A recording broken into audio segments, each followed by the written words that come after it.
Eh bien,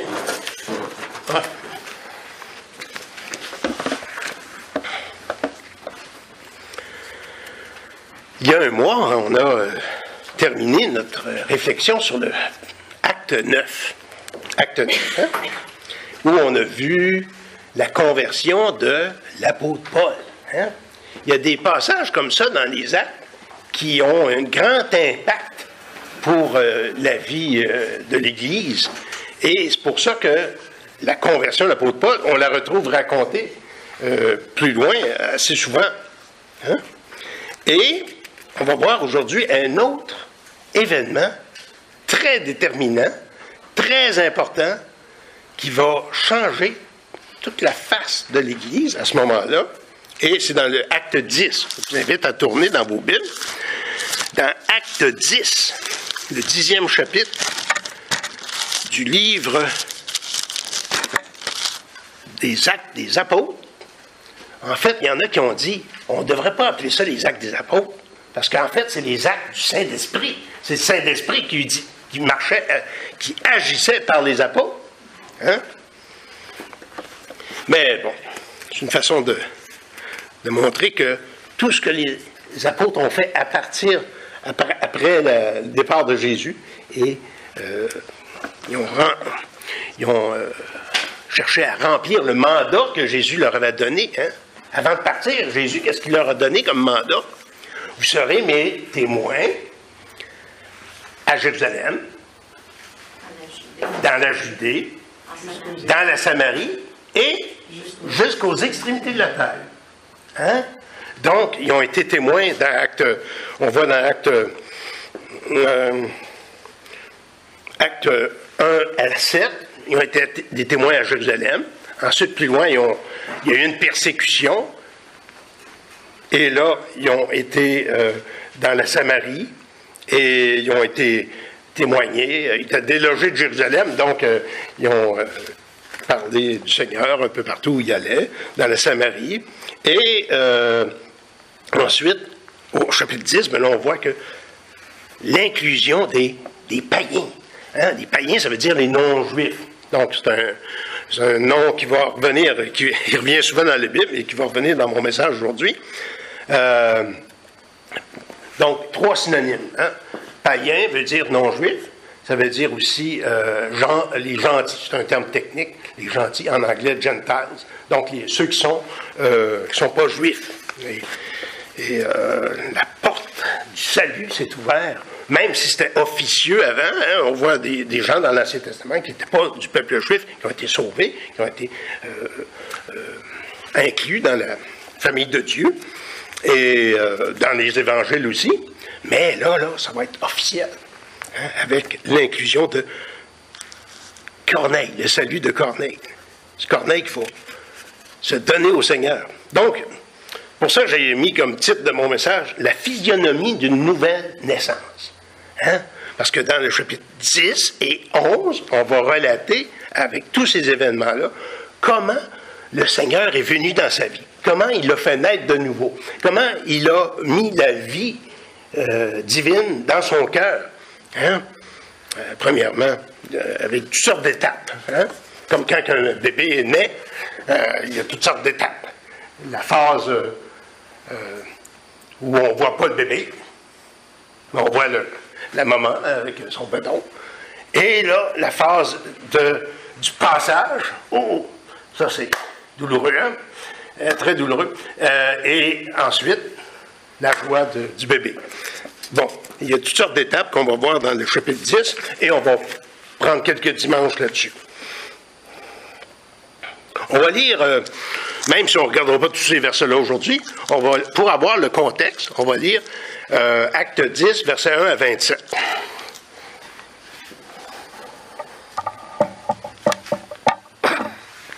Acte 10, versets 1 à 27. Il y avait à Césarée un homme nommé Corneille, centenier dans la cohorte dite italienne. Cet homme était pieux et craignait Dieu. Avec toute sa maison, il faisait beaucoup d'aumônes au peuple et priait Dieu continuellement. Vers la 9e heure du jour, il vit clairement dans une vision un ange de Dieu qui entra chez lui et qui lui dit, « Corneille !» Les regards fixés sur lui et saisi d'effroi, il répondit, « Qu'est-ce, Seigneur? » Et l'ange lui dit, « Tes prières et tes aumônes sont montées devant Dieu, et il s'en est souvenu. Envoie maintenant des hommes à Joppé, et fais venir Simon, surnommé Pierre. Il est logé chez un certain Simon Corroyeur, dans la maison dont la maison est près de la mer. » Dès que l'ange qui lui avait parlé fut parti, Corneille appela 2 de ses serviteurs et un soldat pieux, d'entre ceux qui étaient attachés à sa personne, et après leur avoir tout raconté, il les envoya à Joppé. Donc, ils ont une mission. Aller chercher Pierre. Aller chercher Pierre. Donc, verset 9, le lendemain, comme ils étaient en route et qu'ils approchaient de la ville, Pierre monta sur le toit vers la 6e heure. Vers la 6e heure. Ça, c'est vers midi. 6e heure après le lever du soleil. Hein? Et Corneille, lui, c'était à la 9e heure. C'était vers 3 heures de l'après-midi. Autrement dit, qu'il a eu sa vision. Pierre monta sur le toit vers la 6e heure pour prier. Verset 10. Il eut faim. Ouais, donc la 6e heure, c'était midi. Hein? C'était le temps de manger. Il voulut manger. Pendant qu'on lui préparait à manger, il tomba en extase.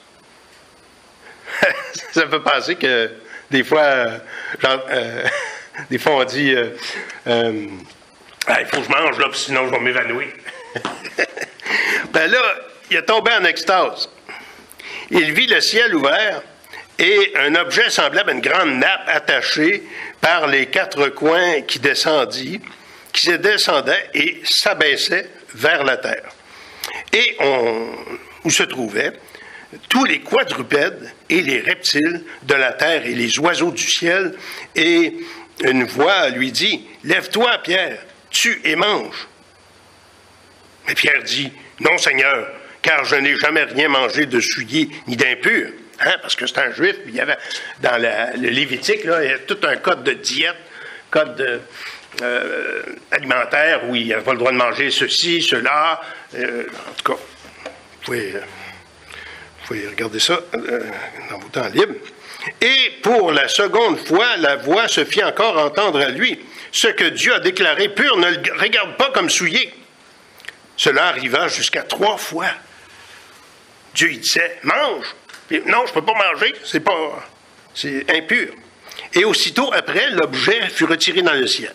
Tandis que Pierre ne savait lui-même que penser du sens de cette vision qu'il avait eue. Voici les hommes envoyés par Corneille, s'étant informés de la maison de Simon, se présentèrent à la porte et demandèrent à haute voix si c'était là que logeait Simon, surnommé Pierre. Et voici, Pierre était à réfléchir sur la vision, et l'Esprit lui dit, « Voici 3 hommes te demandent. Lève-toi, descends, et pars avec eux, et sans hésiter. Pose-toi pas de questions. Vas-y, car c'est moi qui les ai envoyés. » Pierre donc descendit, et il dit à ces hommes, « Voici, je suis celui que vous cherchez. » Ah! Il savait, hein? Je suis celui que vous cherchez. Quel est le motif qui vous amène? Ils répondirent, Corneille, centenier, homme juste et craignant Dieu, et de qui toute la nation des Juifs rend un bon témoignage, parce que Corneille n'était pas juif, hein? C'est un Romain, c'était un centenier romain. Et donc, il dit, toute la nation des Juifs rend de lui un bon témoignage.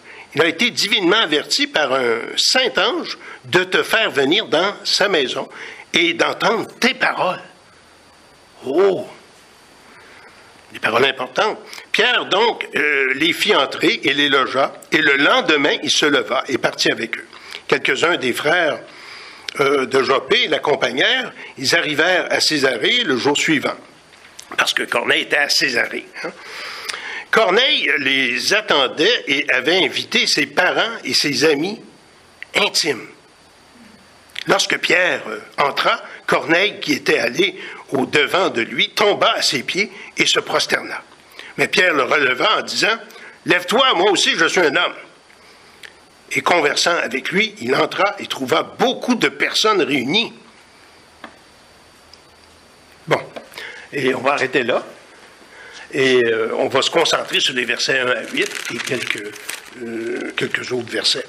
Bon, donc, on va prier que le Seigneur nous aide à comprendre ce qu'on va lire et l'appliquer à nos vies. Seigneur notre Dieu, aide-nous à comprendre ta parole et ce grand événement de la conversion de ce monsieur qui s'appelait Corneille. Eh bien, aide-nous à voir l'importance de cela et ce que ça peut nous dire pour nous aujourd'hui. Au nom de Jésus, Amen. Amen.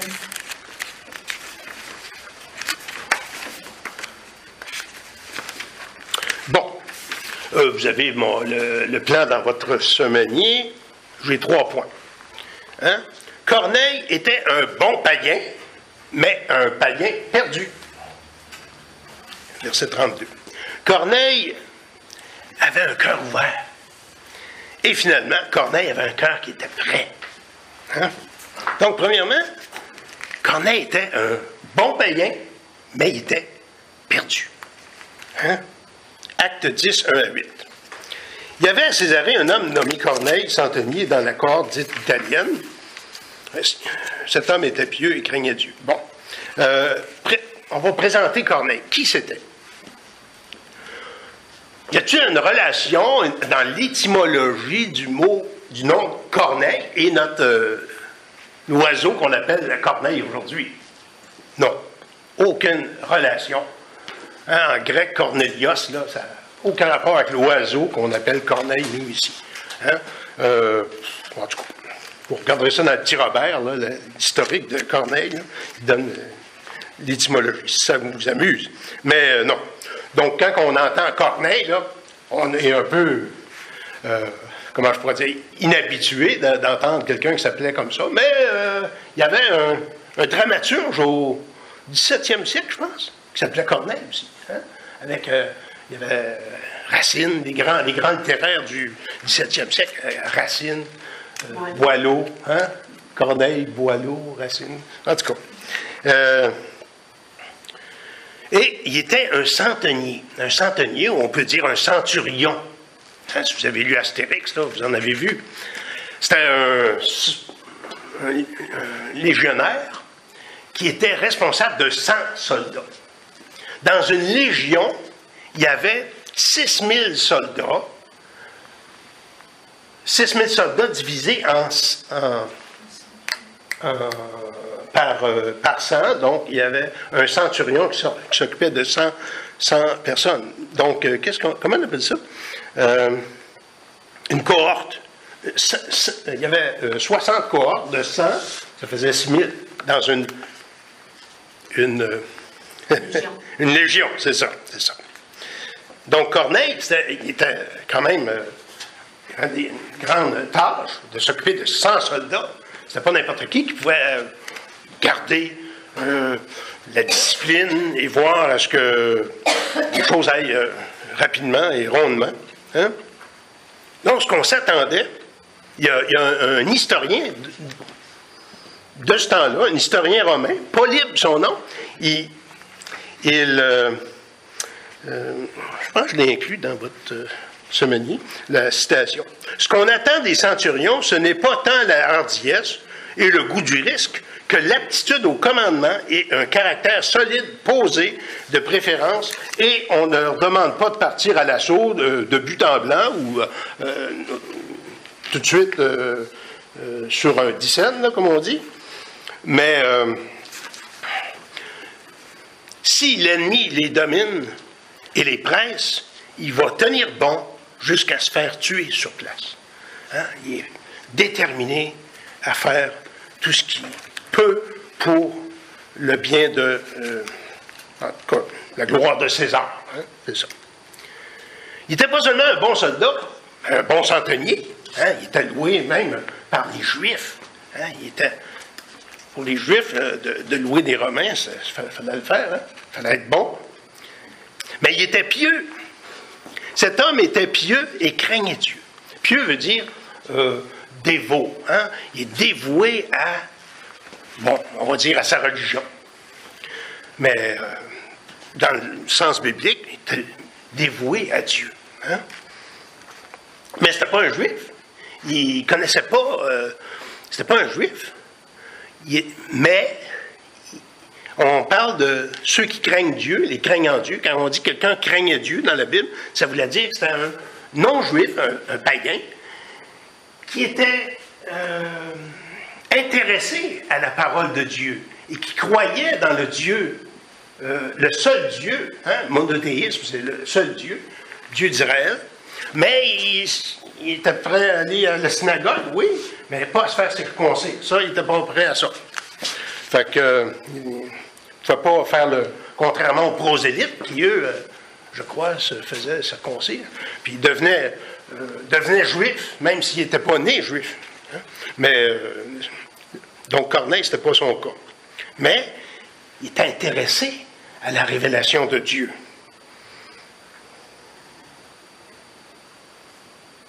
Et nous autres aussi, on a été créés pour la gloire de Dieu. Hein? Tout comme Corneille, ce qu'il connaissait de Dieu, il était dévoué à ça. Ben, est-ce que nous, ce qu'on connaît de Dieu, est-ce qu'on est dévoué à cela? Hein? Hein? Est-ce que notre vie spirituelle, notre relation à Dieu est une priorité pour nous? Il est dit qu'il craignait Dieu. Une expression que je viens d'expliquer, là. Il est dit plusieurs places dans l'Ancien Testament, l'expression « craindre Dieu hein? ». Ça veut dire pas avoir peur de Dieu ou avoir horreur de Dieu, mais c'est de reconnaître son autorité comme étant le Dieu saint, le Dieu juste, qui a le droit, en tant que propriétaire de l'univers, il a le droit qu'on se comporte comme il le veut dans son univers. Hein? Dans 2 Chroniques, chapitre 19, verset 7, il est dit « Maintenant que la crainte de l'Éternel soit sur vous, veillez sur vos actes, car il n'y a chez l'Éternel, notre Dieu, ni iniquité, ni égard pour les apparences de personnes, ni acceptation de présent. » Quand on fut de retour à Jérusalem, Josaphat, et c'était dans l'Ancien Testament, là, et on parle de Josaphat, il établit aussi pour les jugements de l'Éternel et pour les contestations des Lévites. Donc, les Lévites, c'était des fils de Lévi, et des sacrificateurs, des chefs des maisons paternelles d'Israël. Et voici les ordres qu'on leur donna. Vous agirez de la manière suivante, dans la crainte de l'Éternel, avec fidélité et avec intégrité de cœur. Autrement dit, de reconnaître qui est Dieu, l'autorité de Dieu dans vos vies. Dans Psaume 111, verset 10, « La crainte de l'Éternel est le commencement de la sagesse. Tous ceux qui l'observent ont une raison saine. » Souvent, on entend aujourd'hui, ou depuis le siècle des Lumières, hein, avec le rationalisme, que si tu es raisonnable, si tu utilises ton cerveau correctement, ta logique, tu ne peux pas reconnaître Dieu dans ta vie. Ben là, ici, il dit le contraire. La crainte de l'Éternel, le reconnaître Dieu qui il est, ben, c'est le commencement, c'est l'ABC, comme il est dit dans le français courant. C'est l'ABC de la sagesse. C'est le commencement, c'est les premières marches. Si on veut aller plus haut dans l'escalier, ben, on commence par ça. C'est la base. Tous ceux qui l'observent ont une raison saine. Sa gloire subsiste à jamais, dans Proverbe 1,7. Et ça revient souvent dans les Proverbes. Proverbe 1,7. La crainte éternelle est le commencement de la science. La science veut dire la connaissance. Les insensés méprisent la sagesse et l'instruction. Et ça fait penser au psaume 14 aussi. Il dit, l'insensé dit dans son cœur, il n'y a point de Dieu. Hein? Fait qu'on va dire à des gens qui des fois nous abordent avec la Bible et qui reprennent des textes hors de leur contexte, ben, tu sais que dans la Bible, c'est écrit que Dieu n'existe pas. Hein, oui, c'est écrit dans la Bible, ça, que Dieu n'existe pas. Ben oui, psaume 14. L'insensé dit dans son cœur, Dieu n'existe pas. Ah, il faut que tu regardes le bout de phrase qu'il y a avant. Ça change tout le contexte. Donc, c'est important dans la Bible de regarder le contexte. Un texte hors de son contexte devient un prétexte. Donc, Corneille craignait Dieu. Il reconnaissait l'autorité de Dieu dans sa vie. Il avait abandonné sa religion païenne pour adorer le Seigneur Dieu, hein? Le Dieu unique, le Dieu d'Israël. Hein? Écoute, Israël, l'Éternel ton Dieu est l'unique Seigneur. Deutéronome 6,5. Il croyait au Dieu d'Israël, mais il croyait aussi aux 10 commandements. Mais pas prêt à se faire circoncire. Mais sa foi, il la mettait en pratique aussi. Premièrement, dans son rôle de père, il craignait Dieu avec toute sa maison. Il ne faisait pas ça en catimini, en privé. Oh, moi, je crois à un Dieu, le Dieu d'Israël. Mes enfants vont faire ce qu'ils veulent. Tu sais, ou, le reste de ma famille, ils feront ce qu'ils... Non, il les a encouragés. Hein? Il craignait Dieu avec toute sa maison, comme chef de foyer. Il enseignait sa famille à faire de même. Et il mettait en pratique sa foi dans l'usage de son argent aussi. Il faisait beaucoup d'aumônes au peuple. Hein? Donc, il reconnaissait que Dieu était celui qui lui donnait ses sous. Et il savait que c'est Dieu qui pourvoyait à ses besoins et qu'il voulait l'utiliser pour pourvoir aux besoins de d'autres aussi. Et il mettait en pratique sa foi dans sa vie de prière. Il priait Dieu continuellement. Hey! Ben, ça, on a chanté tout à l'heure. Chaque jour, à chaque heure, où j'ai besoin de toi. Ben, tu sais, quand on est à l'école, à un moment donné, on a un petit temps libre. OK, Seigneur, aide-moi, j'ai un travail à faire, ou à la garderie, ou dans notre travail. Hein? Ben, ça, être ouvert toute la journée. Même si on ne se met pas à genoux et qu'on ne verbalise pas une prière. On voit dans le livre d'Esther des prières flèches. Hein? Elle était devant le roi et elle a... Ah non, je me trompe, je pense que c'était Néhémie ou Esdras. Et il était devant l'empereur et il savait qu'il devait répondre quelque chose. Et Seigneur, aide-moi. Et puis, une fraction de seconde. Hein? Et la suite du texte, il dit, « Vers la 9e heure du jour, il vit clairement dans une vision un ange du Seigneur qui entra chez lui et qui lui dit, « Corneille !» Les regards fixés sur lui et saisi d'effroi, il répondit, « Qu'est-ce, Seigneur? » Et l'ange lui dit, « Tes prières et tes aumônes sont montées devant Dieu. » Il s'en est souvenu. Il y a une vision d'un ange. Hein? Qu'est-ce que ça veut dire, ces paroles-là? Hein? Que ses aumônes et ses prières ont influencé Dieu par le fait que, bon, Corneille va certainement mériter ma grâce, mériter que je le sauve, parce qu'il est tellement gentil, je ne peux pas l'envoyer en enfer, tout ça. Est-ce que ça veut dire que par ses aumônes et la quantité de ses prières, il s'est acquis des mérites et tout ça a poussé Dieu à ne pas avoir le choix d'envoyer Pierre? Non. Parce qu'il faut examiner ce texte-là à la lumière de l'analogie de la foi, le reste de la Bible.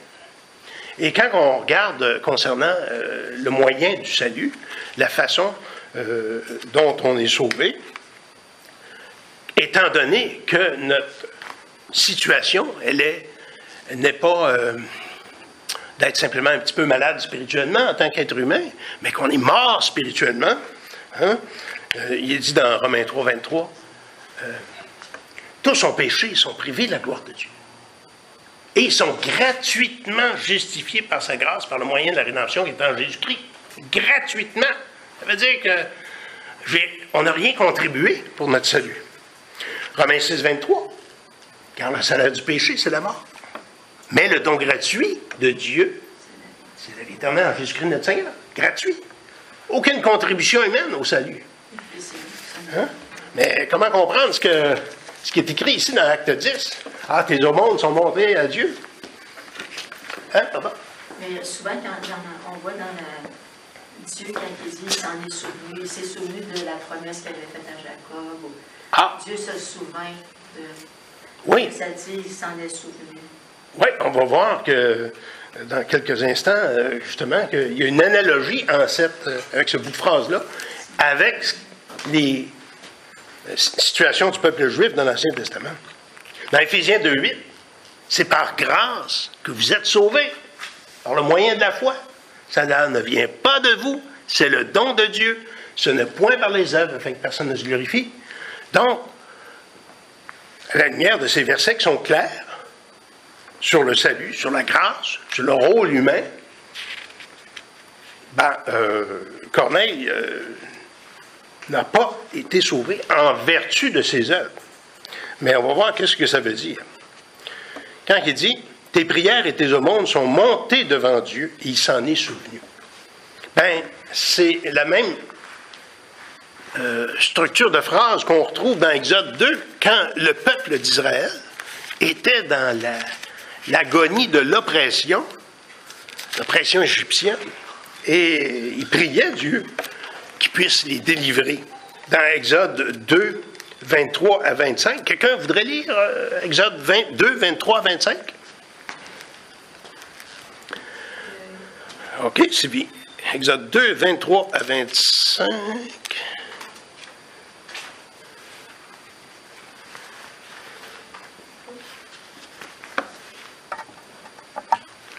Longtemps après, le roi d'Égypte mourut et les enfants d'Israël, gémissaient encore sous la servitude, et poussaient des cris. Ces cris que leur arrachait la servitude montèrent jusqu'à Dieu. Dieu entendit leur gémissement et se souvint de son alliance avec Abraham, Isaac et Jacob. Dieu regarda les enfants d'Israël et il en eut compassion. Dieu a entendu leur prière. C'est une prière d'agonie, c'est une prière pour la délivrance. Et les prières de Corneille étaient semblables à cette prière du peuple d'Israël. Hein? Sa prière, il n'est pas dit de quel sujet il priait, pour quel sujet il priait, mais la façon dont c'est formulé, il priait vraisemblablement pour la délivrance du péché. Hein? Pour la délivrance du péché. Et tout comme le peuple d'Israël a prié pour une délivrance, aussi Corneille a prié de la même manière. Donc la piété dont Corneille faisait preuve, qui montrait que l'œuvre de Dieu est en train de le préparer. Dieu est en train de préparer le cœur de Corneille.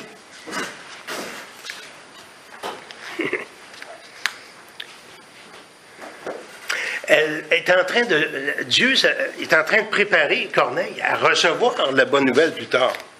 Ce que Corneille a vécu, c'est la grâce prévenante, la grâce qui vient avant même qu'on ait prononcé quoi que ce soit, ou avant même qu'on passe par la conversion. Hein? Dieu nous prépare, un peu comme un agriculteur prépare la terre, il prépare nos cœurs. Puis là, il y a un intérêt qui commence, puis on arrive à la parole de Dieu. Et c'est pour ça qu'il y a un ange qui est apparu à Corneille pour dire, envoie chercher quelqu'un, il va t'annoncer la bonne nouvelle. Et une autre chose qui montre que Corneille n'était pas encore sauvé, hein? C'est que dans Acte 11, quand Pierre raconte aux autres apôtres ce qui est arrivé, il dit, Acte 11, versets 13 à 15, « Cet homme nous raconta comment il avait vu dans sa maison l'ange se présentant à lui et disant, « Envoie à Joppé et fais venir Simon, surnommé Pierre, qui te dira des choses par lesquelles tu seras sauvé, toi et toute ta maison. » Ça, c'est un détail qu'on n'a pas dans le chapitre 10, mais qu'on a dans le chapitre 11. Hein? Il va te dire tout ce que tu as besoin d'entendre pour être sauvé. Donc, Corneille était pieux, craignait Dieu, et il était en train d'être préparé par le Seigneur dans son cœur, mais il n'était pas encore né spirituellement, né de nouveau. Ça prenait la bonne nouvelle de Jésus, mort sur la croix, ressuscité, et que Pierre va lui annoncer.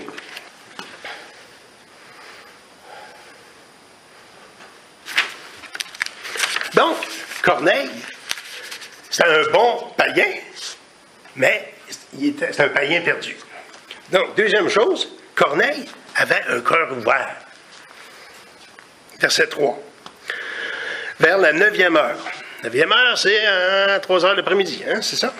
Il vit clairement, dans une vision, un ange de Dieu qui entra chez lui et qui dit « Corneille ». Les regards fixés sur lui, il saisi d'effroi, il répondit « Qu'est-ce, Seigneur ?» Et l'ange lui dit « Tes prières de ce monde sont montées devant Dieu. » Et il s'en est souvenu. Si l'ange va voir Corneille comme ça, c'est qu'il y a déjà une communication et déjà une ouverture du côté de Corneille. S'il avait été fermé à l'idée à toute l'idée que le Dieu d'Israël, c'était le vrai Dieu, en tout cas, ça ne serait pas arrivé comme ça. Donc, il y avait une ouverture. Exemple, quand vous voulez mettre du liquide dans un bocal, que faut-il faire avec le couvercle? Il faut le dévisser puis l'enlever. Sinon, si on verse le liquide sur le bocal et sur le couvercle, ça tombe à côté. Et si on veut recevoir la révélation de Dieu, il y a une ouverture. Il faut être ouvert. Hein? Si on est fermé, ça ne nous bénéficiera pas. Hein? Ça n'aura pas de... Ça ne viendra pas dans notre vie. Dans Ésaïe 59, verset 1, il est dit « Non, la main de l'Éternel n'est pas trop courte pour sauver, ni son oreille trop dure pour entendre. Mais ce sont vos crimes qui mettent une séparation entre vous et votre Dieu. Ce sont vos péchés qui vous cachent sa face et l'empêchent de vous écouter. Hein? Qu'est-ce qui met un blocage entre nous et Dieu? C'est nos péchés. Hein? Et si on veut garder nos péchés, on ne veut pas progresser, ben là, Dieu ne peut pas nous faire progresser et nous communiquer sa révélation. En fait, il y a quand même un équilibre qu'on voit dans la Bible entre responsabilité humaine et souveraineté de Dieu. Hein? Bien sûr, la Bible nous dit que dans la nouvelle naissance, c'est l'initiative de Dieu. Hein? Mais il y a quand même la responsabilité, et ça, les réformateurs l'ont bien souligné, l'intégrité de la responsabilité humaine, hein, que c'est pas Dieu qui va se repentir à notre place, c'est nous qui nous repentons, etc. Les prophètes partout, mais même les apôtres, dans les actes des apôtres, parlaient de l'importance que les gens s'ouvrent, hein, à la révélation. Hein. Donc, responsabilité humaine, mais souveraineté de Dieu. On n'est pas capable de tout articuler cela de manière qui est accessible à nous-mêmes. C'est le mystère de la grâce. Hein. Bon. Mais on voit que chez Corneille, le message a passé. Hein? Il y avait une ouverture, un cœur ouvert. Et finalement, il y avait un cœur qui était non seulement ouvert, mais il était prêt à faire avancer les choses. Verset 5. « Envoie maintenant des hommes à Joppé et fais venir Simon, surnommé Pierre. Il est logé chez un certain Simon, corroyeur, dont la maison est près de la mer. » Dès que l'ange lui avait parlé et fut parti, Corneille appela 2 de ses serviteurs et un soldat pieux d'entre ceux qui étaient attachés à sa personne. Et après leur avoir tout raconté, il les envoya à Joppé. Il n'a pas attendu une semaine. Je vais réfléchir à tout ça. Là. Peut-être que j'avais trop... comment je pourrais dire? Peut-être que j'avais le ventre vide ou quoi que ce soit. Non. Et tout de suite, il a pris à cœur cette révélation de la part de l'ange et il a mis ça en pratique. Il a organisé l'envoi de ses serviteurs pour aller chercher Pierre. Hein?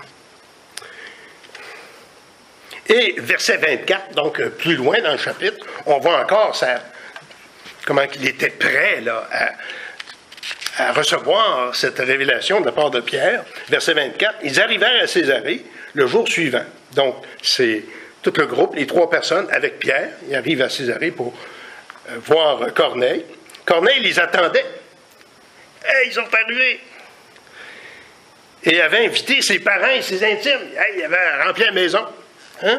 Lorsque Pierre entra, Corneille, qui était là, allait au-devant de lui, tomba à ses pieds et se prosterna. C'était pas un bon pape, parce qu'il dit, lève-toi, moi aussi je suis un homme. Hein? Au lieu d'accepter que quelqu'un se prosterne devant lui. Pierre le releva en disant, lève-toi, moi aussi je suis un homme. Et conversant avec lui, il entra et trouva beaucoup de personnes réunies. Donc, on voit que Corneille, en sachant que Pierre allait venir lui annoncer des paroles importantes, des paroles qui allaient l'amener au salut, il a dit, hey, je ne peux pas garder ça pour moi. Hey, il a fait venir la famille, la parenté, les amis. Il a organisé les choses pour que le plus de personnes possible puissent entendre. Ça me rappelle un petit peu les années 70. On allait visiter des fois des personnes, puis c'était la première fois qu'ils entendaient un message du salut par grâce, gratuit comme ça. Hey, jamais on nous a dit ça! Et puis là, les gens, souvent, ils étaient pleins autour de la table de personnes aussi, que ce soit des voisins ou de la parenté, hein, pour entendre le message de la grâce de Dieu. Hein? Donc, c'est une attitude d'enthousiasme et de promptitude qu'on voit chez Corneille. Finalement, ce qu'on a vu dans ce texte-là, et on continuera la semaine prochaine aussi, premièrement, Corneille était un bon païen, mais c'était un païen perdu. Hein? Il avait besoin de la bonne nouvelle du Seigneur. Et on voit ça avec toute l'analogie de la foi, les autres versets de la Bible qui parlent du salut. Hein? Et peut-être que quelqu'un au petit écran, ou peut-être vous vous dites, j'ai fait des aumônes, je fais pas de mal à mon prochain, je prie, peut-être sûrement que Dieu va m'accepter comme je suis. Si je ne suis pas sauvé, il y en a un bon groupe qui va être damné avec moi. Non, on ne peut pas être sauvé par nos mérites humains. Corneille n'était pas sauvé par ses œuvres. Ses œuvres démontraient son attitude de cœur, ses bonnes dispositions de cœur. Et il faut se rappeler, les seules personnes qui peuvent espérer être sauvées, c'est ceux qui réalisent qui sont perdus. Hein? Parce que Jésus a dit, je ne suis pas venu appeler des justes à la repentance, mais des pécheurs. Hein? Donc Corneille avait une ouverture de cœur qui faisait en sorte qu'il a reçu le message de l'ange. Est-ce qu'on a un blocage face à Dieu? Un blocage face à sa révélation, face au message de la Bible? Il faut reconnaître. Hein? Reconnaissez que ce blocage vient du péché et met un frein entre vous et Dieu. Venez à Jésus. Abandonnez votre péché. Et finalement, Corneille avait un cœur prêt à recevoir le message. Hein? Et si vous êtes conscient de votre état de pécheur sans Dieu et que vous êtes perdu sans Christ, attendez pas plus longtemps. Venez à Christ. Dès aujourd'hui. Jésus a dit, venez à moi. Vous tous qui êtes fatigués et chargés. Et je vous donnerai du repos. Hein? Et Jésus nous invite. Hein?